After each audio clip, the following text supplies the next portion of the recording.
la filosofía es mucho más fácil que la ciencia. No es nada agotadora, no es nada exigente, no te representa ningún requisito, ninguna obligación. No tienes que presentarle datos a nadie, ni tienes que someterte a que otros digan, oiga, no, esto yo lo revisé y no es cierto.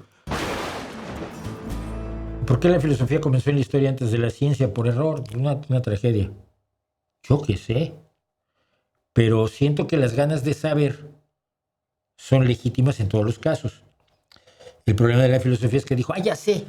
Y no, no sabías. No, sí, lo pensé mucho, lo estuve reflexionando y esto es la verdad.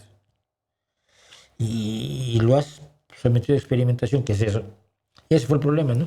Lo que yo dije siempre, que las mediciones de la Tierra no se convirtieron en la medida de la actividad intelectual, sino que si se hicieron a un lado, siempre lo que era ingeniería y lo que hacían los romanos y entonces pues, pasaba como, ¿a quién le importa si estamos buscando la trascendencia filosófica del fuego? Pero yo creo que la ciencia nació en el momento en que empíricamente alguien aprendió a hacer fuego, por ejemplo. El problema es que en vez de profundizar en las técnicas de por qué esto se convierte en fuego, se filosofó sobre el fuego y era más fácil. La filosofía es mucho más fácil que la ciencia. No es nada agotadora, no es nada exigente, no te representa ningún requisito, ninguna obligación. No tienes que presentarle datos a nadie, ni tienes que someterte a que otros digan, oiga, no, esto yo lo revisé y no es cierto. No, hombre, no. La verificación independiente, que es la base de la ciencia y que es, por supuesto, lo que no se usa en filosofía.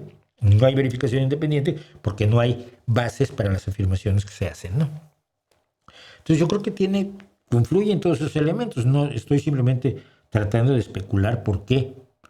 ¿Por qué no desde el principio, desde los babilonios, no dijo alguien, en vez de pensar en religión y en filosofía, tratemos de someter esto a una prueba experimental o a una observación conjunta, a una observación independiente o a una cuantificación, si se cuantificaba tanto en los negocios? Las primeras tablillas sumerias, mesopotámicas, son para llevar cuentas del comercio, no empezamos haciendo literatura ni nada por el estilo. El primer poema, que es muy posterior a las más antiguas tabletas que tenemos, tablillas de barro, donde se registraban operaciones de carácter comercial.